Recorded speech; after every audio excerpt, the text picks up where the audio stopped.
एक समय की बात है। एक राजा था जिसे अपने ज्ञान और सत्ता पर बहुत गर्व था। उसे लगता था कि उसने संसार का सारा ज्ञान अर्जित कर लिया है और इस धरती पर कोई ऐसा व्यक्ति या विषय नहीं है जिसके बारे में वह न जानता हो। राजा के राज्य में उसके मंत्री और सभासद उसकी अंधाधुंध तारीफ करते रहते थे, जिससे उसका अभिमान और भी बढ़ता गया। राजा ने कई विद्वानों से ज्ञान प्राप्त किया था और अब उसे विश्वास हो चला था कि उसके ज्ञान में कोई कमी नहीं है। एक दिन अपने इस अतिगर्व के कारण उसने राज्य भर में एक घोषणा करवाई। उसने कहा, जो कोई व्यक्ति मेरे सामने 3 ऐसी बातें लेकर आएगा जो मैं नहीं जानता, उसे मैं अपना आधा राज्य दे दूंगा। लेकिन अगर वह ऐसा करने में असमर्थ रहा तो उसे मृत्यु दंड दिया जाएगा। राजा की इस घोषणा से राज्य भर में हलचल मच गई। कई लोग इस चुनौती के बारे में सोचने लगे, लेकिन डर के मारे राजा के सामने जाने का साहस नहीं कर सके। सभी को विश्वास था कि राजा सब कुछ जानता है और कोई भी उसकी चुनौती का सामना नहीं कर सकेगा। कई दिनों तक कोई व्यक्ति सामने नहीं आया। कुछ समय बाद राज्य के बाहर रहने वाला एक युवक, जिसका नाम सरस था, राजा की इस चुनौती के बारे में सुनता है। सरस बहुत ही चतुर और बुद्धिमान था। उसे राजा की चुनौती में अपनी क्षमता पर भरोसा था, इसलिए वह राजा के दरबार में पहुंचा। दरबार में सभी लोग राजा के निर्णय को सुनने के लिए उपस्थित थे। राज्य के प्रतिष्ठित लोग, मंत्री और अन्य दरबारी सभी वहां मौजूद थे, ताकि वे देख सकें कि राजा का निर्णय क्या होगा और यह सुनिश्चित कर सकें कि राजा कुछ भी अनुचित नहीं करेगा। जैसे ही सरस दरबार में पहुंचा, दरबारी उसे देखकर फुसफुसाने लगे कि यह युवक तो अपनी जान गंवाने के लिए आ गया है। राजा भी उसे देखकर मुस्कुराया और बोला, क्या नाम है तुम्हारा? युवक ने आत्मविश्वास से जवाब दिया, मेरा नाम सरस है महाराज। राजा ने कहा, अच्छा, तो तुम दावा करते हो कि तुम कुछ ऐसा जानते हो जो मैं नहीं जानता? सरस ने तुरंत उत्तर दिया, हाँ महाराज, मैं ऐसी 3 बातें जानता हूं जो आप नहीं जानते। राजा को सरस के इस आत्मविश्वास से थोड़ी ठेस पहुंची, लेकिन उसने अपनी शर्त की याद दिलाते हुए कहा, तुम्हें पता है कि अगर तुम असफल रहे तो तुम्हें दंड स्वरूप मृत्यु दंड दिया जाएगा। सरस ने सिर झुकाकर कहा, हां महाराज, मुझे यह पता है। राजा ने फिर कहा, तो बताओ वो कौन सी 3 बातें हैं जो मैं नहीं जानता? सरस ने मुस्कुराते हुए कहा, महाराज, मैं आपको 3 बातें तो बताऊंगा, लेकिन मेरी एक शर्त है। अगर आप उसे मानेंगे तभी मैं शुरू करूंगा। राजा ने अपनी भौहें सिकोड़ते हुए कहा, कौन सी शर्त? बताओ। सरस ने कहा, मैं 3 दिन में 3 बातें बताऊंगा, 1 दिन में 1। राजा ने अपनी सभा में बैठे मंत्रियों और दरबारियों की ओर देखा, फिर सरस की शर्त को स्वीकार कर लिया। युवक ने अपनी पहली बात बताई, हे राजन, आपके ज्ञान की ख्याति दूर दूर तक फैली है, लेकिन क्या आप जानते हैं कि आपके राज्य में कुल कितने नगरवासी हैं? कितनी जनसंख्या है? राजा के चेहरे पर थोड़ी परेशानी दिखी, लेकिन वह अपने आप को संभालते हुए बोला, हां, मुझे यह जानकारी है। मेरे राज्य में कुल 5,23,937 लोग हैं। राजा के जवाब को सुनकर दरबारी तुरंत खड़े हो गए और वाह महाराज की आवाजें दरबार में गूंज उठीं। सभी राजा की तारीफ करने लगे, लेकिन तभी सरस मुस्कुराने लगा। राजा उसे हंसता देखकर बोला, तुम क्यों हंस रहे हो? क्या मृत्यु के भय ने तुम्हें पागल कर दिया है? सरस ने शांत स्वर में उत्तर दिया, नहीं महाराज, मेरी मृत्यु आज नहीं है, क्योंकि आपका उत्तर गलत है। जब मैं यहां आ रहा था, तभी पास के गांव के बुजुर्ग मनोहर काका का स्वर्गवास हो गया था और उसी गांव में 3 नवजात शिशुओं का भी जन्म हुआ है। क्या ये नवजात आपके राज्य की जनसंख्या में शामिल नहीं होते महाराज? दरबार में अचानक शांति छा गई। एक मंत्री ने कहा, यह युवक चतुराई कर रहा है, जनसंख्या का आंकड़ा रोज बदलता रहता है। सरस ने मंत्री की ओर देखते हुए कहा, मैंने कुछ गलत नहीं कहा। मंत्री जी, आप इस बात का उत्तर दें कि क्या मैं झूठ बोल रहा हूं? राजा और दरबारियों ने आपस में विचार विमर्श किया। सभा में उपस्थित प्रतिष्ठित लोगों के कारण सरस की बात को झुठलाया नहीं जा सकता था, इसलिए पहली बात को सही ठहराया गया। सरस जाने से पहले बोला, मैं कल फिर आऊंगा। राजा को अब चिंता होने लगी। उसने आदेश दिया कि रात में राज्य की जनसंख्या के आंकड़े की जांच की जाए और उसे बताया जाए। अगले दिन सरस फिर दरबार में पहुंचा। उसके आत्मविश्वास को देखकर राजा को और भी घबराहट हुई। सरस ने मुस्कुराते हुए कहा, महाराज, आपने अनेक प्रकार का ज्ञान अर्जित किया है, लेकिन कभी कभी दूर की चीजों को देखने में हम पास की वस्तुओं का महत्व नहीं समझ पाते। राजा ने कहा, बताओ, अब क्या नहीं जानता मैं? सरस ने कहा, महाराज, आप इस विशाल राज्य सिंहासन पर विराजमान हैं। क्या आप जानते हैं कि इस सिंहासन को किसने बनवाया था? राजा ने उत्तर दिया, यह हमारे दादाजी ने बनवाया था। फिर इस पर हमारे पिताजी बैठे और उनके बाद मैं और मेरे बाद मेरा उत्तराधिकारी। यह तो मुझे पता है। सभा में बैठे मंत्री खुश हो गए, लेकिन सरस ने शांत स्वर में कहा, मुझे पता है कि यह आपको पता है, लेकिन मैं आपको जो बताने जा रहा हूं वह आपको नहीं पता। सरस ने सिंहासन की ओर इशारा करते हुए कहा, इस सिंहासन के 4 पैर ना होकर 5 पैर क्यों हैं? बीच में एक मोटा पैर क्यों रखा गया है? राजा ने उत्तर दिया, यह मजबूती के लिए होगा। सरस ने कहा, होगा या है महाराज, ये आप सुनिश्चित कर सकते हैं? राजा के चेहरे पर हल्की सी चिंता की लकीरें उभर आईं। उसने गुस्से से कहा, यह मजबूती के लिए ही है, तुम अब चतुराई कर रहे हो। सरस ने उत्तर दिया, नहीं महाराज, यह 5वां पैर आपके दादाजी के राज्यकाल के 50 वर्षों की प्रतीक स्वरूप रखा गया था। प्रत्येक पैर 10 वर्षों का प्रतीक है। राजा ने आश्चर्य से दरबारियों की ओर देखा और कहा, मुझे यह बात क्यों नहीं बताई गई? राजा ने फिर सरस से पूछा, तुम्हारे पास इसका क्या प्रमाण है? तुम्हें यह पुरानी बात कैसे पता चली? सरस ने कहा, इसका उत्तर आपको मेरी तीसरी बात में मिल जाएगा महाराज। मैं कल फिर आऊंगा। राजा ने उस रात अपने मंत्रियों को आदेश दिया कि सरस के बारे में पूरी जानकारी प्राप्त की जाए। तीसरे दिन सरस फिर राजसभा में आया। राजा ने उसे देखते ही कहा, मुझे पता चल गया है कि तुम कल सच बोल रहे थे। यह सिंहासन तुम्हारे दादाजी ने बनाया था, लेकिन अब तुम मुझे और कुछ नहीं सिखा सकते। तुम्हें दंड मिलना तय है। सरस मुस्कुराते हुए बोला, महाराज, आपके वचन से यह बात ठीक नहीं लगती। आपके परिवार में तो वचन से मुकरने की परंपरा रही है। राजा ने गुस्से से कहा, तुम्हारी हिम्मत कैसे हुई हमारे परिवार का अपमान करने की? कौन सा वचन से मुकर्रा हमारा परिवार? सरस ने उत्तर दिया, जब मेरे दादा ने आपके दादाजी को यह सिंहासन दिया था, तो आपके दादाजी ने प्रसन्न होकर 200 एकड़ भूमि और 500 सोने की मुद्राएं देने का वचन दिया था। लेकिन उनके स्वर्गवास के बाद वह वचन पूरा नहीं हो सका। राजा को सरस की बात सुनकर भारी आश्चर्य हुआ। दरबार में सन्नाटा छा गया। राजा ने गुस्से से कहा, तुम्हारे दादा को 200 एकड़ जमीन और 500 सोने की मुद्राएं देने का वचन? यह तुम क्या बकवास कर रहे हो? सरस ने शांत स्वर में कहा, महाराज, यह कोई बकवास नहीं है। जब मेरे दादाजी ने यह सिंहासन आपके दादा को भेंट किया था, तो उन्होंने वचन दिया था कि मेरे दादा को 200 एकड़ जमीन और 500 सोने की मुद्राएं दी जाएंगी। लेकिन आपके दादाजी का जल्दी ही स्वर्गवास हो गया और वह वचन पूरा नहीं हो सका। तब मेरे दादा ने कहा था कि जब अगला राजा होगा तो वह हमें यह उपहार देगा। तभी से हम प्रतीक्षा कर रहे हैं।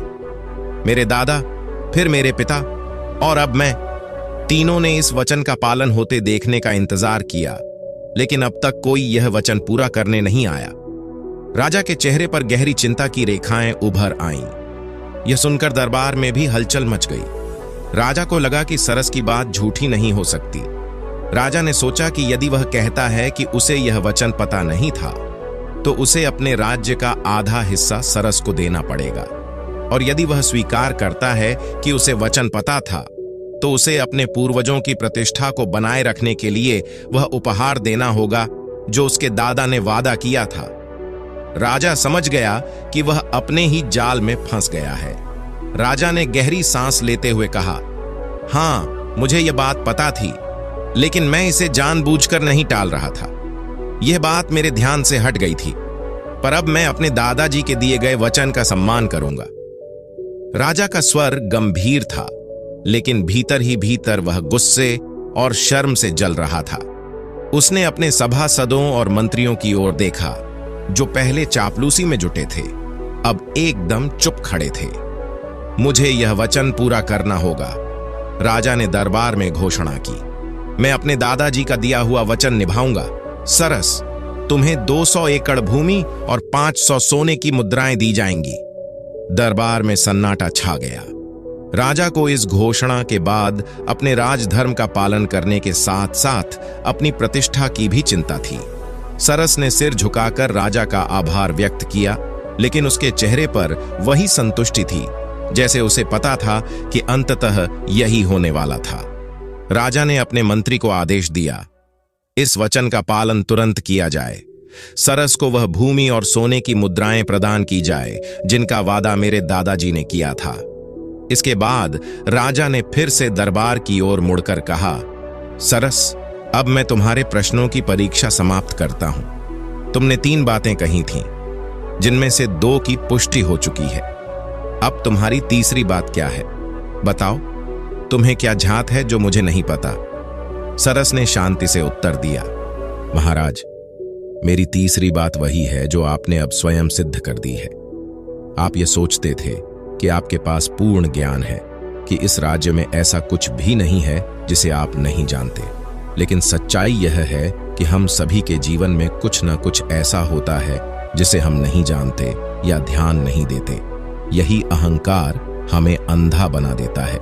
आप समझते थे कि आप सब कुछ जानते हैं, लेकिन आज आपने स्वयं देखा कि ऐसी कई बातें हैं जो आपसे छिपी रहीं। चाहे वह जनसंख्या की सही गिनती हो, सिंहासन की कहानी हो, या फिर आपके दादाजी का अधूरा वचन, आपने यह सब नहीं जाना था। राजा चुप हो गया। सरस की बातें उसे भीतर तक झकझोर गईं। उसने कभी नहीं सोचा था कि उसका अभिमान इस तरह चुनौतीपूर्ण स्थिति में उसे ले आएगा। राजा को अब यह समझ में आ चुका था कि उसके अहंकार ने उसे कितना सीमित कर दिया था। उसने गहरी सांस लेते हुए कहा, तुम्हारी बात सही है सरस। मैं यह स्वीकार करता हूं कि मुझे सब कुछ नहीं पता। आज तुमने मुझे यह सिखाया है कि किसी भी मनुष्य के पास पूर्ण ज्ञान नहीं हो सकता। राजा ने अपने दरबारियों और मंत्रियों की ओर देखा और कहा, यह युवक आज हमें एक महत्वपूर्ण सबक दे गया है। ज्ञान का अभिमान खतरनाक होता है। हम सभी को इससे बचना चाहिए।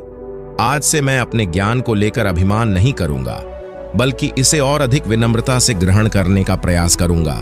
इसके बाद राजा ने सरस को सम्मानित किया। उसने न केवल सरस को वचन के अनुसार भूमि और सोने की मुद्राएं दी, बल्कि उसे अपना सलाहकार भी नियुक्त किया। सरस ने राजा का धन्यवाद किया, लेकिन उसने विनम्रता से राजा का प्रस्ताव ठुकरा दिया। उसने कहा, महाराज, मेरा उद्देश्य आपको ज्ञान देना था, आपके राज्य का हिस्सा बनना नहीं। मैं अपने साधारण जीवन में ही खुश हूं। राजा ने उसकी बात मान ली और सरस को जाने की अनुमति दी। जब सरस राजमहल से बाहर निकला तो पूरा दरबार उसकी बुद्धिमानी की प्रशंसा कर रहा था। राजा के अभिमान का अंत हो चुका था और अब वह एक और अधिक विनम्र और न्यायप्रिय शासक बनने के लिए तैयार था। इस प्रकार सरस ने न केवल अपनी जान बचाई, बल्कि राजा को एक अनमोल सबक सिखाकर पूरे राज्य के लोगों के बीच अपनी प्रतिष्ठा भी बना ली। दोस्तों, ऐसे ही एक राजा और थे। यह कहानी एक छोटे से राज्य के अभिमानी और कर वसूली करने वाले राजा की है, जो अपनी प्रजा की ओर ध्यान देने की बजाय अपने शौक और विलासिता में ही डूबा रहता था। राज्य में कई सालों से सूखा पड़ रहा था, जिससे किसानों की हालत बहुत खराब हो गई थी। बारिश न होने के कारण फसलें नष्ट हो रही थीं और किसानों के पास न तो खेती करने के लिए पर्याप्त धन था और न ही बीज या अन्य आवश्यक संसाधन। उनके मवेशी, बैल और गाय, जो उनकी जीवन रेखा थे, भी धीरे धीरे मरने लगे थे। राजा को इन सब की पूरी जानकारी थी, लेकिन उसने कभी प्रजा की स्थिति पर ध्यान नहीं दिया।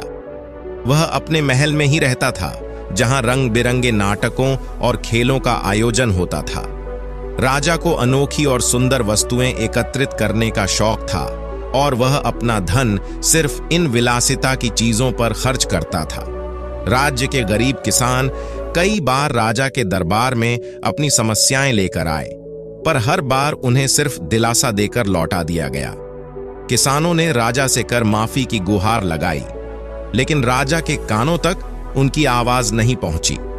ऐसे ही एक दिन गांव के एक बुजुर्ग ने गांव वालों से कहा कि वह एक ऐसे व्यक्ति को जानते हैं जो बहुत ही बुद्धिमान और चतुर है। शायद वही किसी तरह राजा को समझा सके और किसानों की मदद कर सके। बुजुर्ग ने उस व्यक्ति का पता लगाया और पूरे गांव को लेकर उसके पास गए। उन्होंने उस बुद्धिमान व्यक्ति को गांव की सारी समस्याएं बताईं और उससे मदद की गुहार लगाई।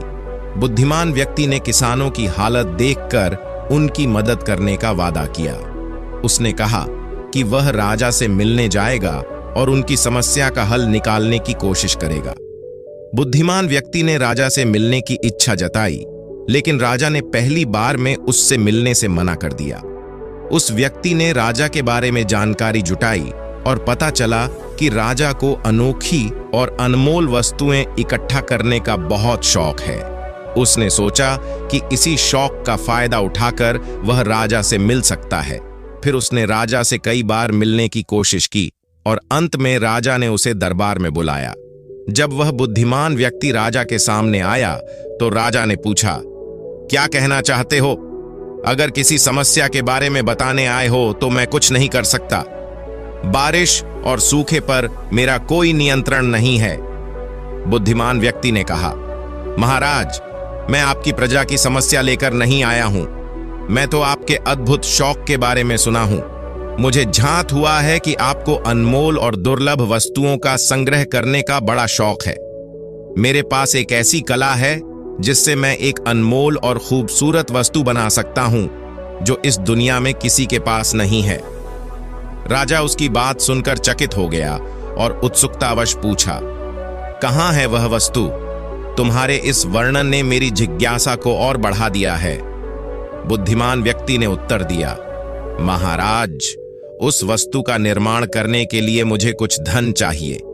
मैं किसी भी राजा के दरबार में जा सकता था, लेकिन मैंने आपको चुना क्योंकि इसके पीछे एक विशेष कारण है जिसे मैं आपको अभी नहीं बता सकता।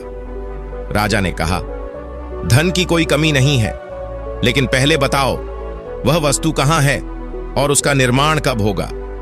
व्यक्ति ने जवाब दिया, उस वस्तु के निर्माण में 8 महीने का समय लगेगा और उसकी प्रक्रिया को मैं गुप्त रखूंगा। यह रहस्य मैं किसी को नहीं बता सकता। राजा के दरबार में यह सुनकर खलबली मच गई। कई मंत्रियों ने व्यक्ति पर संदेह जताया और कहा कि वह झूठ बोल रहा है, लेकिन बुद्धिमान व्यक्ति ने अपने आत्मविश्वास और शांति से राजा को विश्वास दिलाया। अंततः राजा ने उसकी बात मान ली और उसे धन देने का वादा किया। राजा ने यह भी चेतावनी दी कि अगर 8 महीने बाद वह वस्तु नहीं मिली तो उस व्यक्ति को मृत्यु दंड दिया जाएगा। बुद्धिमान व्यक्ति ने शांति से कहा, अगर मैं असफल हुआ तो मैं आपका दंड स्वीकार करूंगा, लेकिन यदि वस्तु आपको पसंद आई तो आप मुझे मुंह मांगा इनाम देंगे। राजा ने उसकी शर्त मान ली और उसे जितना धन चाहिए था उतना देने का आदेश दिया। बुद्धिमान व्यक्ति उस धन को लेकर गांव लौट आया और वह सारा धन किसानों में बांट दिया। धीरे धीरे वह हर 10 से 15 दिनों में राजा के दरबार से धन लेकर जाता और किसानों की मदद करता। समय बीतता गया और 8 महीने पूरे होने वाले थे। राजा और उसके मंत्री अब चिंतित होने लगे थे क्योंकि बहुत सारा धन खर्च हो चुका था। आखिरकार 8 महीने पूरे हुए और बुद्धिमान व्यक्ति फिर से राजा के दरबार में आया। उसने राजा से अकेले में मिलने की इच्छा जताई। राजा ने उसे अपने कक्ष में बुलाया और पूछा, क्या तुम्हारे पास वह अनमोल वस्तु तैयार है? व्यक्ति ने उत्तर दिया, महाराज, वस्तु तैयार है, लेकिन जैसा मैंने पहले बताया था, यह वस्तु केवल उसे दिखाई देगी जिसका मन निर्मल हो, जिसने कभी झूठ नहीं बोला हो और जो सबसे शक्तिशाली हो। यह वस्तु छोटे राज्य के राजा को नहीं, बल्कि पृथ्वी के सबसे महान राजा को दिखाई देगी। राजा यह सुनकर थोड़ा चिंतित हो गया। वह सोचने लगा कि क्या वह इस वस्तु को देख पाएगा। कुछ दिनों बाद वह व्यक्ति एक चांदी की थाल लेकर दरबार में आया। दरबार में हलचल मच गई। लोग आपस में चर्चा करने लगे कि इस व्यक्ति ने तो सिर्फ एक थाल लाया है और कोई वस्तु नहीं है। राजा ने थाल की ओर देखा, लेकिन उसे कुछ दिखाई नहीं दिया। फिर भी अपनी प्रतिष्ठा बचाने के लिए वह दरबार के सामने बोला, बहुत ही अद्भुत, मैंने ऐसी वस्तु पहले कभी नहीं देखी। राजा की बात सुनकर दरबार के लोग चकित हो गए। वह बुद्धिमान व्यक्ति मुस्कुराया और बोला, महाराज, आप ही इस वस्तु के योग्य हैं। आप इस धरती के सबसे महान और शक्तिशाली राजा हैं। राजा ने खुश होकर उसे मुंह मांगा इनाम दे दिया। वह बुद्धिमान व्यक्ति उस धन को लेकर फिर से गांव लौट आया और किसानों में बांट दिया। इस तरह उसने राजा को उसकी अभिमान की दुनिया से बाहर निकालकर किसानों की मदद की। कुछ समय बाद राज्य में बारिश भी हुई और फसलें अच्छी हुईं। इस प्रकार एक चतुर और बुद्धिमान व्यक्ति ने अपनी सूझबूझ से न केवल राजा को सबक सिखाया, बल्कि पूरे गांव को भी बचाया। तो दोस्तों, इसलिए कहते हैं अभिमान से किसी का कभी भला नहीं हुआ। आइए सुनते हैं आज की तीसरी कहानी। बहुत समय पहले की बात है। एक गांव में एक पति पत्नी रहते थे। दोनों की एक कन्या थी, जिन्हें अपनी पुत्री से बहुत ही स्नेह था। इतना स्नेह था कि कहने में नहीं आता। इस स्नेह में दोनों पति पत्नी मूर्ख हो चले थे। उनकी बेटी का नाम था सुकुमारी। जब सुकुमारी छोटी थी, तब से ही उसके माता पिता उसके मुंह को निहारते और बोल उठते, आहा, हमारी पुत्री कितनी रूपवती है। इस गांव में तो क्या, दूर दूर तक के गांव में भी हमारी पुत्री जैसी सुंदर बालिका ढूंढने से ना मिलेगी। हमारी सुकुमारी तो सचमुच एक अप्सरा है। सुकुमारी ये सब सुनती रहती थी और अपने मन में सोचती रहती। दिन बीतते गए और सुकुमारी भी अपनी बुद्धि की कसौटी पर इस बात को तोलने लगी। उसके मन में भी धीरे धीरे समय के साथ साथ यह बात घर कर गई कि वह बहुत ही रूपवती है और उसके जैसी सुंदर इस दुनिया में कोई नहीं। वर्ष पर वर्ष बीतते गए, सुकुमारी बड़ी हो गई और सचमुच ही वह युवती होने पर एक बहुत ही सुंदर लड़की बन गई। उसे जवान होते देख माता पिता को उसके ब्याह की चिंता सताने लगी। वह सोचने लगे, हमारी रूप गुण यौवन संपन्न कुमारी के लिए एक गुणी पति तो होना ही चाहिए। कई युवकों के रिश्ते उसके लिए आते, परंतु उनमें से कोई भी उन्हें पसंद नहीं आया।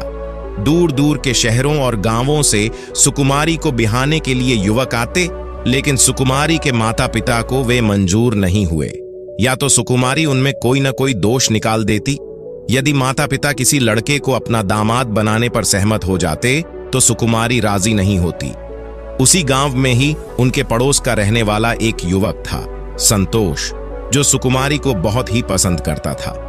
वह एक साधारण सी शक्ल वाला, एक साधारण परिवार का युवक था। एक दिन वह भी अपने माता पिता के साथ सुकुमारी के घर पर रिश्ता लेकर पहुंचा।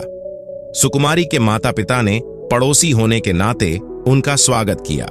उन्हें संतोष में कोई खोट नजर नहीं आया और वह संतोष को बचपन से ही जानते थे। इसीलिए वह संतोष को अपना दामाद बनाने के लिए तैयार हो गए। सुकुमारी को जब यह पता चला तो वह अपने कमरे में जाकर रूठ कर बैठ गई। उसकी मां जब उसे पूछने आई तो कुमारी ने कहा, मुझे संतोष पसंद नहीं है। मां ने समझाने की बहुत कोशिश की कि बेटा, वह एक भला और मेहनती लड़का है। हम उसे बचपन से देख रहे हैं। हाँ, वह देखने में एक साधारण शक्ल वाला है, परंतु चेहरे की सुंदरता के अलावा भी उसमें कई गुण मौजूद हैं जो उसको एक उत्तम पुरुष बनाते हैं। परंतु कुमारी पर इन सब बातों का कोई असर नहीं हुआ।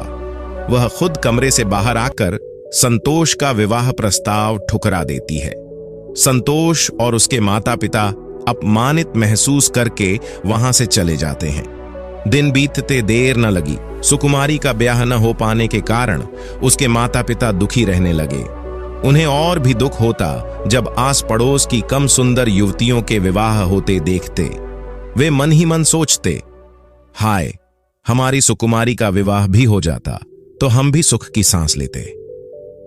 इसी बीच सुकुमारी की मां एक दिन रसोई घर में अपना खाना पका रही थी। तभी सुकुमारी वहां पर आई और बोली, माँ, मेरी प्यारी माँ, मैंने विवाह करने का निश्चय कर लिया है।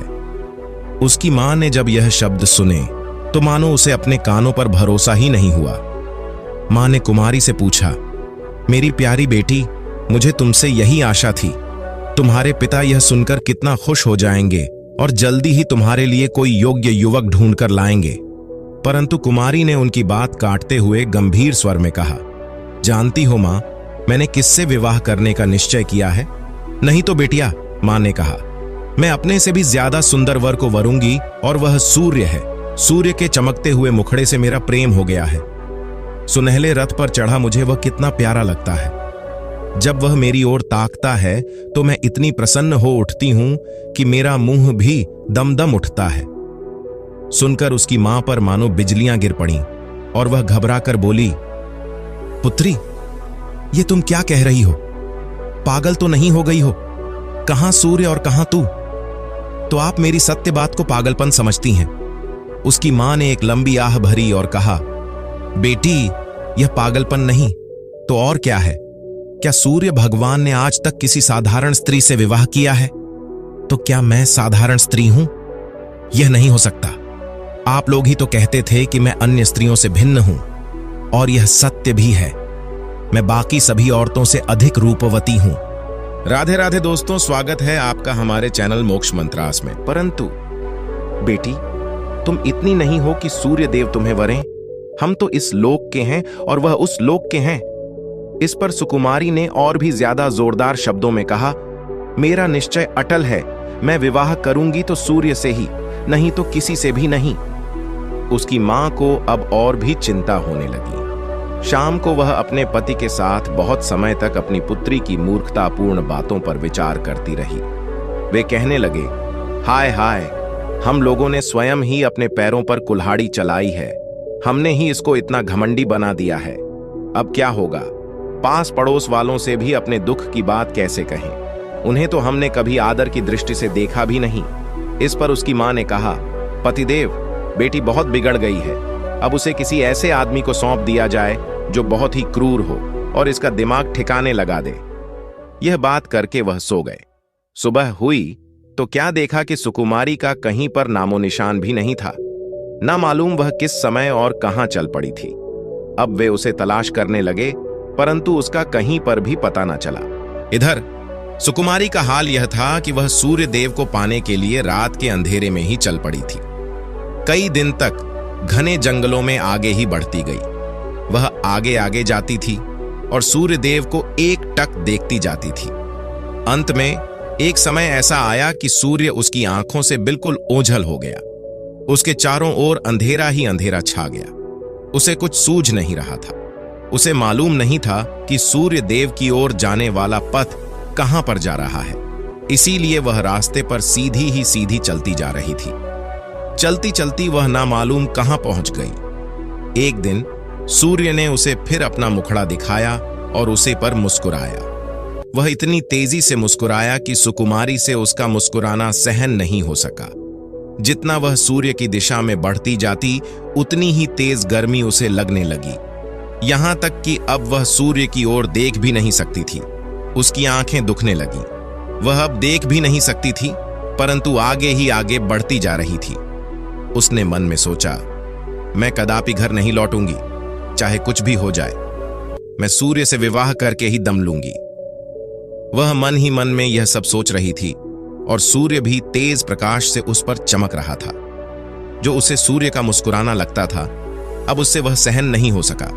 वह भय से कांप उठी, तो भी उसके घमंड ने उसे आज्ञा नहीं दी। अगर वह कोई भली लड़की होती तो घर लौट जाती। अब उसका रास्ता खो गया और वह एक घने जंगल में भटकने लगी। जंगल इतना घना था कि दिन में भी रात का सा अंधेरा था और हाथ को हाथ नहीं सूझता था। अब सुकुमारी का मुंह झुलस चुका था और उसे बहुत अधिक पीड़ा होने लगी।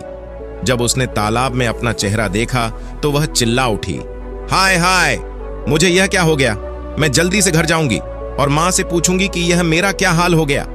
सुकुमारी वापस लौटने के लिए चल तो पड़ी, लेकिन सूर्य की गर्मी से उसकी हालत इतनी खराब हो चुकी थी कि वह बीच रास्ते में ही बेहोश होकर गिर पड़ी। इधर जब आस पड़ोस के लोगों को सुकुमारी के पागलपन का पता चला तो यह बात संतोष के कानों में भी पड़ गई कि सुकुमारी सूर्य से ब्याह रचाने के लिए निकल पड़ी है। वह भी उसी दिशा में दौड़ पड़ा। उसने निश्चय कर लिया कि वह हर हाल में सुकुमारी को अपने साथ लेकर ही लौटेगा। सुकुमारी को ढूंढते ढूंढते संतोष उसी जगह पर पहुंच गया जहां पर वह बेहोश पड़ी थी। संतोष ने भगवान का धन्यवाद किया कि बेहोश सुकुमारी पर किसी जंगली जानवर या किसी और की दृष्टि नहीं पड़ी। उसने सुकुमारी को देखा। वह अब पहले जैसी सुंदर नहीं थी। उसका रंग काला पड़ चुका था, परंतु फिर भी उसने सुकुमारी को उठाया और वापस घर की तरफ चल पड़ा। जैसे तैसे वह बेहोश सुकुमारी को लेकर घर पहुंचा। सुकुमारी को देखते ही उसके माता पिता को गहरा सदमा लगा। अब उन्होंने देखा कि उनकी बेटी अब कुरूप हो चुकी थी। उन्होंने वैद्य को बुलाया और सुकुमारी का इलाज शुरू किया। कुछ ही देर में सुकुमारी को होश आ गया। उसकी हालत अब सुधरने लगी थी। होश में आकर उसने अपनी मां को अपनी दुख भरी आपबीती सुनाई कि किस तरह अब वह कुरूप हो चुकी है। अब कोई भी उससे विवाह नहीं करेगा। तब वहीं पर खड़े संतोष ने कहा, सुकुमारी, मेरे लिए तो तुम आज भी पहले वाली सुकुमारी ही हो। चेहरे का रंग रूप तो बाहरी सुंदरता है, परंतु मैंने हमेशा तुम्हारी अंदरूनी सुंदरता को चाहा है। यदि तुम्हें कोई आपत्ति ना हो तो मैं आज भी तुमसे विवाह करने को तैयार हूं। यह सुनकर सुकुमारी को मन ही मन में पछतावा हुआ कि उसने संतोष जैसे सच्चे प्रेमी को ठुकरा दिया था। सुकुमारी की सहमति से उसके माता पिता ने उसका विवाह संतोष से करवा दिया। समय बीतने के साथ साथ सुकुमारी के चेहरे से कुरूपता और कालापन दूर होने लगा। संतोष और सुकुमारी अब एक खुशहाल जीवन बिताने लगे और सुकुमारी के माता पिता भी अब संतुष्ट थे कि उनकी बेटी का घर बस चुका था। तो दोस्तों, आपको आज की कहानी अच्छी लगी तो चैनल को सब्सक्राइब करके हमें सपोर्ट कर दीजिए